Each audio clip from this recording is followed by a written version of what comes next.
Good afternoon, Packers fans. Aaron Nagler here with your Packers Daily Chat, coming to you live on the Cheesehead TV social channels. Happy Thursday. Hope you're all having a phenomenal day. Wherever you are, whatever you're doing, hopefully you've got the stink of Monday night's game out of your home at this point, and you're able to look forward to a contest between the Green Bay Packers and the New York Giants here in the greater New York area. I'll be in attendance on Sunday. I'm looking forward to it. Cannot wait to be out there tailgating bright and early at MetLife Stadium. No organized plans at the moment. So, yeah, there's no official Cheesehead TV tailgate. I've been asked a lot about this, but I will be wandering through the parking lots. So, if you're around and you see a guy in some Cheesehead TV gear, that's me. Make sure you say hello. And hell, if you just want to have a few beers and talk ball and not worry about getting the hell out to MetLife because it is a hassle, and you just want to chill and talk some ball, this Saturday night, a Kettle of Fish on Christopher Street down in the Village. I'll be there at 7 p.m. for our somewhat, I guess now, annual Cheesehead TV New York City meetup. It's going to be a lot of fun. Come on out. 7 o'clock. Patrick and the folks there at Kettle are always so wonderful. It's always a great time. Lots of Packers fans just hanging out, drinking beer, and talking ball. 7 o'clock till probably about 9 or so. But, got an early start on Sunday morning, so not going to be there too late. But come on out. It's going to be a good time. Hope to see everybody there. And we can talk about this Green Bay Packers offense that has certainly generated a lot of conversation, a lot of content being produced over the course of this week after the Packers put on such a frustrating display there on Monday night against the Eagles. And honestly, we talked about this a bit on Transplants last night, and I just wanted to reiterate how much this is all, in my mind, mostly about early downs. And yes, you could just talk about first down, but it's really the Packers' approach on first and second down because they seem, hell bent. And we do hear LaFleur talk quite a bit about trying to, quote, stay ahead of the sticks. And it does feel like they've acquiesced to this a little too much, to the point where they're almost playing scared. Now, I would never accuse an NFL coach or his team of, quote, playing scared, but that is kind of the vibe you get after you watch a team continuously ramming its head into a wall repeatedly. And then, once falling behind, then suddenly opening up the offense and discovering the fact that they can move the ball. And I know there are going to be lots of suggestions about approaches and what they can do. I will only say what I said last night on Packer Transplants. As the great Bill Walsh once opined, first down is the best down to throw the football on. And there were certainly opportunities there. Monday night against the Eagles, some of them successful, some of them Packers shot themselves in the foot, but there were certainly opportunities. And I think the Packers need to lean into that a little bit more. And I don't think you have to come out six guns ablazing, throw it 50 times, all that nonsense. But I do think Jordan Love and company, and by company, obviously, I'm talking mostly about the offensive line, can handle throwing it on first down. And I know, especially going into this game against the Giants, you look at their front, it is very talented. It is very formidable. But there are plenty of ways that you can help and protect your quarterback and still allow him to throw downfield, even against a too high shell, on some in cutters, even hell, in corner routes, things like that. I hope, and I don't think it's going to be drastic, but I hope there is just a slight kind of change of emphasis from we've got to ram Josh Jacobs for 3 yards at a time, as if we're in 1957, and perhaps watch the Green Bay Packers offense join us here in the year 2025 and potentially utilize the forward pass a little bit more on early downs, but specifically when they are not successful in their usual mode of operation on first down, and say they do run Josh Jacobs, however they want to run him. I don't care how they do it, zone, power, counter, trap, whatever. And it doesn't maybe produce the results they're hoping for, desiring. I just hope if it's 2nd and 7, we're not re-ramming Josh Jacobs yet again into a wall. Hopefully these second downs start to become opportunities for Jordan Love rather than, calls to continue a frustrating approach. And look, it's not all on LaFleur. It's not all about his play calling. Some of it is about what Jordan Love sees at the line of scrimmage. You've all watched it. We all see it. There are plenty of times where he comes up to the line of scrimmage, surveys the defense, gives us one of these, cans the play, and then it's a run because of whatever is presented by the defense. I just hope LaFleur is giving him ample opportunities to check whatever might be the call in the huddle from the sideline, etc., to not just can into a running play, but can into anything, and maybe even adjust things at the line a little bit more. I know I don't want to revisit or rehash the conversations that everybody seemed to be having when Matt was first hired, and Aaron Rodgers was talking about wanting, to make sure that he kept the freedoms that he had under Mike in the new offense, etc., and the constant day by day drumbeat of audibles, But I do think at this point, Jordan Love has entered territory as a quarterback in the NFL where he's probably earned a little bit of autonomy there at the line of scrimmage and should be able to make whatever adjustments are necessary and what he sees presented to him. And I know that's not traditionally the way that this strain of offense has been run, but there's always a chance to grow, move forward with that a little bit. But we'll see. Mostly, I don't expect much to change, but I hope there's a slight tweaking of the approach. That's all. It doesn't have to be drastic. And I know we've heard some joking, but some earnest kind of suggestions about what the Packers might do to, quote, get things going. I just, don't expect major changes. I don't expect, this week at 12:65, especially on a short week, for the Packers to come and rip up everything they've been doing, because they have moved the ball at times. They have been able to, regardless of who's out there, they have been able to gobble up yards. Certainly scoring points, though, has proven to be an issue. And here's hoping that a slight tweak of approach yields some better results this weekend. That's my hope. That's my dream. I'm not holding my breath, but we'll see. We'll see. Like I said, whatever happens, I'll be there to watch it. Can't wait. Really excited. Good to see you all chopping it up already in the comments, both on YouTube, Facebook. Hell, we got Twitch in the house. What's going on, everybody? Before we get going, you guys know I got to give a shout out to our good friends over at ThetaCare. ThetaCare is a proud sponsor of Cheesehead TV. Before any big game, make sure your health is in championship form. With more than 115 years of trusted care and a team of experts in over 60 specialties, ThetaCare keeps athletes and fans alike game day ready, because winning starts with wellness. All right, folks, what's going on? Let the healing begin. I kid because I love. Look at all these folks here. Stefan, how are you? Rob on Facebook, getting right to the point. Has Matt lost his players? No, not even close. Not even approaching being close. No, nothing's been lost. They're certainly going to be working diligently all week to be a lot more effective on offense. Defense is going to continue to try and dominate. They're all pulling the same results, which is a Packers victory. But yeah, no, there is nothing even close to having lost his players at this point. Captain Tuttle, how are you, man?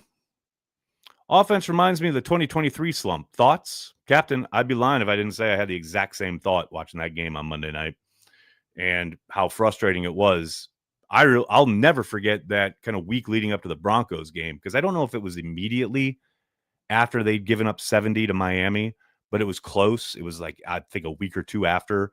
And it was like, if the Packers can't get it going against this defense, they never will. And then they went to Denver and didn't get it going. And it felt like the offense was never going to get on track. And that's when things really started to kind of snowball outside the building, like, oh, the Packers might have to draft a quarterback high or whatever. And hell, I've said it. I said it on Transplants last night. This point in 2023, they were 3-6, after losing to Pittsburgh. So that's why I keep saying there's a lot of football left to be played. But yes, they are in a very significant rut at the moment, and it is LaFleur's job to figure it out. And he did it in 2023. I suspect he will again this year. Caleb, how are you, man? I can't make sense of the kicker situation. Oh, God. Kickers. Fucking kickers, man. Coaching staff has said he's fine, but McManus has said otherwise, and they keep on sending him out there. Yeah, man, I don't know. I've said my piece multiple times. It doesn't make any sense. They should have placed him on IR over a month ago. I don't know. I wish I had an answer for you.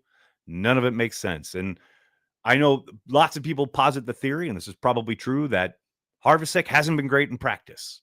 And that's why they're sending McManus out there. If he hasn't been great in practice, why is he still on the roster? Really feels like we got a break in the triangle here. I don't know, man. I wish I had an answer for you. But like I said on Transplants last night, I'm done talking about it. I'm just very much looking forward to watching McManus nail a big kick on Sunday. Ed, what's going on, man? Throw the ball, catch the ball, and no effing pre-snaps. Yeah, the pre-snap stuff is unbelievably frustrating, especially in that game on Monday night where they hit Christian Watson for a big one up the right side, and it comes back because of a procedural penalty. Got to line up correctly. Got to know the rules. That, more than anything, needs to be clean on Sunday. Infinite. Bringing Malik as a change of pace QB. He isn't scared to run like Jordan seems to be. Sir, did you watch the game? Did you just read the box score? I mean, Jordan tried to run a number of times and ran into pressure. And there was another time where he ran and tried to dive for a first down up the right side on third down. Please, I'm begging you, watch the game if you want to comment on it. That's just my little bugaboo. FMCH, what's going on, man? Why isn't Tyron Hopper out there on D more often? Today's jam, apropos, it seems, Kill Your Television by Ned's Atomic Dustbin. Ooh, a Ned's Atomic Dustbin pull. Wow. Outstanding stuff. I don't know. I love Tyron. I thought he had a great summer. They like McDuffie. And I will say, McDuffie has played better than he did last year. Not that that was a majorly high bar, but he's been better. And he looks very comfortable in this defense. And you know, he played for Halfley in college, and there's probably that trust there. So I just think at this point, Hopper's caught in a numbers game. And at some point, you got to think, yes, someone's going to probably get nicked up, and he'll get his opportunity. But right now, it's too bad because, like I said, I thought he had a hell of a training camp this summer. No doubt about it. Jacob. Is this our punishment for bemoaning our lack of defense during the Rodgers era? Maybe. The football gods are fickle, and they have a sense of humor. So it is entirely possible. Elijah, how are you, sir? The O-line has more penalty yards per game since Butkus took over in 2022. Is that his fault? Would you look to replace him in the offseason? I'm going to let it play out, but you have to look at everything they've thrown at the offensive line this year and the way it has not improved, and certainly their plans have not come to fruition. I think there'll be a discussion. You know, they moved on from their defensive line coach last year. Maybe they move on from their offensive line coach this year. But I don't think, I don't think it's imminent.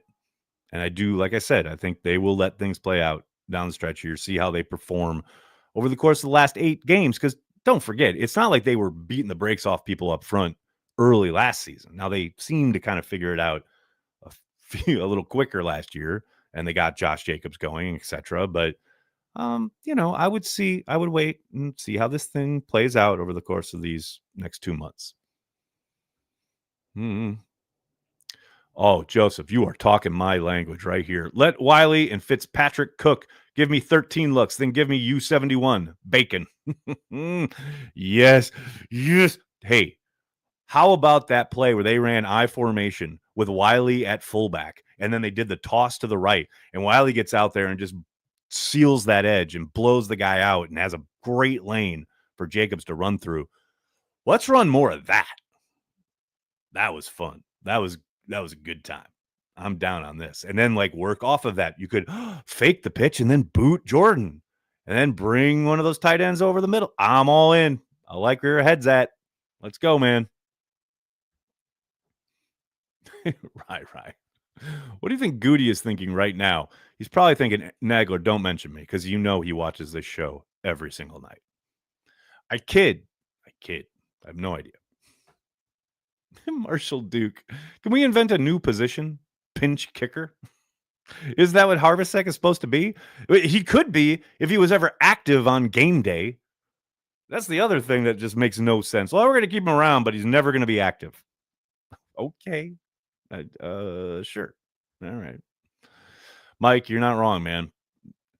Because Malik needs a good run game to be successful, and we don't have it. LOL. Yeah, you're not wrong. The big component of his success last year was because they leaned into the run game, and they kind of really redesigned some of the run game for the fact that Malik was in there. A lot of the spinner stuff, that's where they kind of started that, and they were really effective. And yeah, I don't see Malik being as successful if they're popping off 3 yards per carry. That's it. Oh man, let me see what we got here, folks. Oh man, Menace. Yeah, I feel you, dog. Menace says Watson should be getting spammed 8 to 15 targets a game. That is certainly an understandable response after you watched a game where he got 4 targets. Yeah, I don't know if you got to get him like 15, but I would love to hover around, 9 or 10. It does feel disjointed to have this talent that you have in Watson and then to see him just barely utilized. Yeah, I don't know. Especially when there are, seemingly plays being drawn up for guys like Romeo Dobbs or Dontavian Wicks. And it's like, can we draw up a bunch of plays for Christian Watson? And look, I know people are going to say, "Oh, catch the ball." Like you got that opportunity on the deep one and he plays defense instead of going for the ball. And, this is my other kind of thought when I'm talking about early downs, right? Let's stay out of these 3rd and longs where they know you're going to throw the football. Maybe throw the ball on some downs that they're not entirely sure if you're going to throw it, you know? So they're not playing some, obvious deep coverage. And then maybe, work Christian Watson underneath a little bit in the intermediate routes, in cuts, what have you. But yeah, it's certainly understandable to see that game on Monday night and go, can we get Watson a little bit more involved? Certainly. Elijah, what's up? I'm paranoid about a Butkus coaching the Packers. I get it. But look, we were all talking about how much better they were running the ball last year. Butkus was coaching the offensive line last year. This kind of goes back to what I talk about when people talk about Steno. No one mentions these guys when things are going well, but it's always, what's there? They might be the problem when things are going poorly. John, what's going on, man? Kurt Warner's breakdown on YouTube. Jordan just isn't pulling the trigger. The players are open and the plays are there. Can't blame LaFleur for that. Yeah, that's what I talked about a little bit yesterday during transplants. It was the first time all year where I really saw his eyes drop. And Kurt's obviously forgot more football than any of us will all know together for the rest of our lives. And yeah, there's plenty of plays in the game on Monday where guys are about to break open or have broken open, but Jordan's either not seeing it or he's already put his eyes down because he was under so much pressure. It was the second highest pressured game of the year. I do not doubt for a moment they've been looking at that tape all week and been like, okay, you hit the top of your drop, you let that rip. Have some trust, But look, and Rodgers went through something pretty similar. I think it was like 2015, 16 or whatever it was, where he just kind of got in a rut, wasn't trusting what he saw and was, not seeing these things coming. And like he even taught, there was I think it was against the Lions in Lambeau. He throws a touchdown pass and he yelled at TJ Lang, "I'm back." Right. Like sometimes you just, as a quarterback, especially if it's against a really good defense that is pressuring you, you just kind of get maybe not frozen, but you don't quite trust the structure of your offense because you're so worried about turning the ball over, making sure you don't fumble it, which eventually he did in this game at the end of the first half. It was a rough game for Jordan, no doubt about it. But even with that, there were still plenty of opportunities and still plenty of plays that he made, throws that he made. Guys catch the ball, they probably win the game, and we're having a very kind of different tenor of a conversation this week.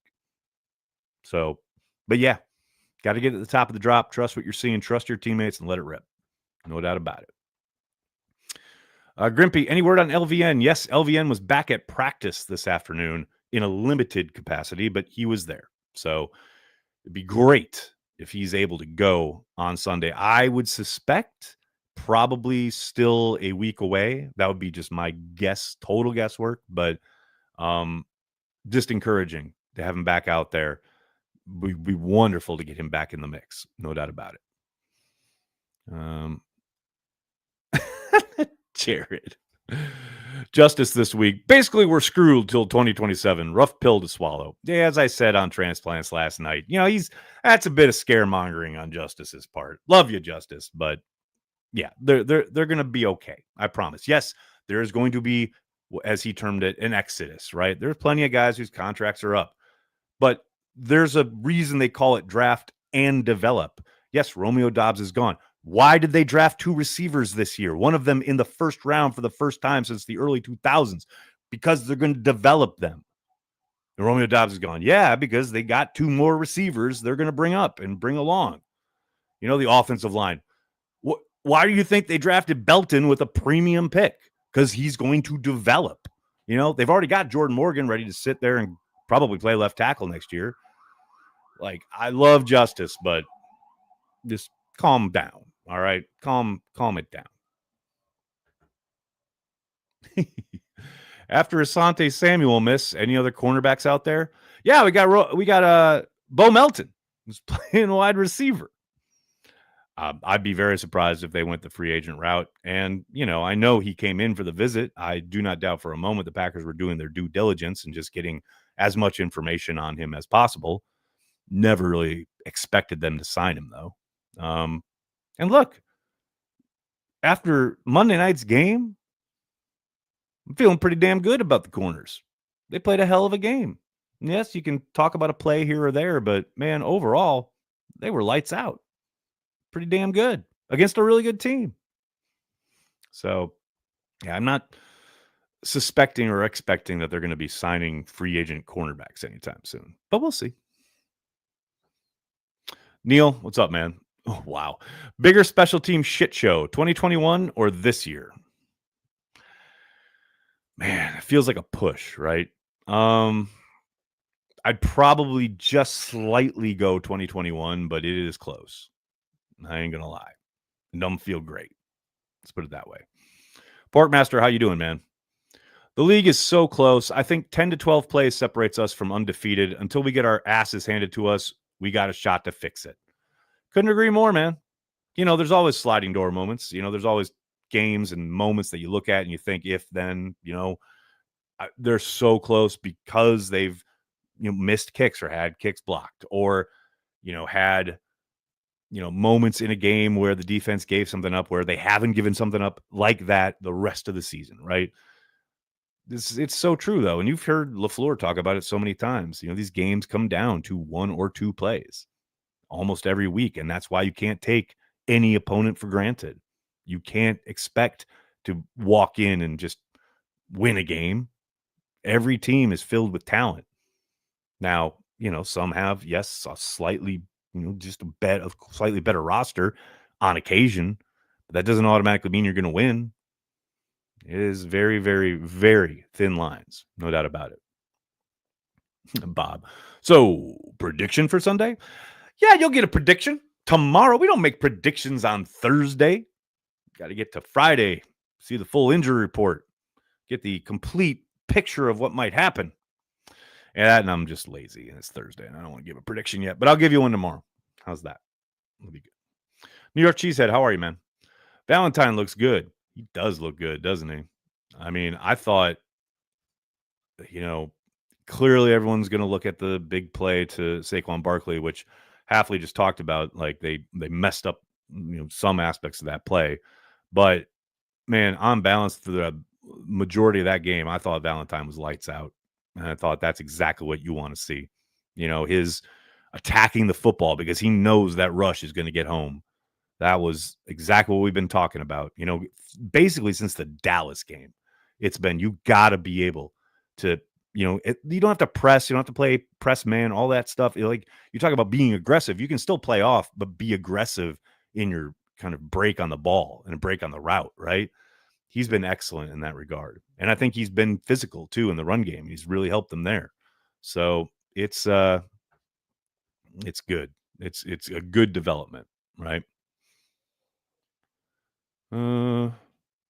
Infinite, what's up? Too many third downs given up. If it's third and long, it always seems like the other team will pull it off. Defenses have been good, but when it comes to third down, it's almost like Joe Barry walked in. Again, did you watch the game? There were literally multiple third downs where it was third and long, and they handed the ball off. Like they gave up because the Packers defense was playing so well. I get it. Yes, every once in a while you give up a third down. You know what defense doesn't give up a third down? None of them. They all give up third downs. Man, I swear, man, like the entitled town thing. I can't believe we're there on defense. I get it on offense. I get it. We've had 30 years of high-level quarterback play, but you just watched a defensive masterpiece. That was championship-level defense on Monday night. Championship level. It was outstanding. Now, of course, as the old coaching joke goes, Packers done screwed up. You know, they showed us what they're capable of. Now, that's the standard. That's the expectation. But, man, I can't go on about a bad third down defense when this defense is lights out on Monday night. I can't. Menace, what's up? I don't know. I'd much rather have a corner get smoked by a 225-pound back and miss the tackle than watch a receiver make a catch and not attack, saying that's my fucking ball. Yeah, that was an unfortunate moment. But I suspect, that's been talked about, and hopefully we'll see a chance at redemption this Sunday at MetLife. Going to be a lot of fun. All right, buddy, I got to get going. I cannot thank you enough for hanging out, talking Packers each and every day, Monday through Friday, right here on the Cheesehead TV social channels. Please do me a monster favor and hit like on the video, subscribe to the channel, and then tell your friends and tell your family. Cheesehead TV, we are devoted to Green Bay Packers fans worldwide. Thanks a lot, everybody. Have a great night. Go Pack Go.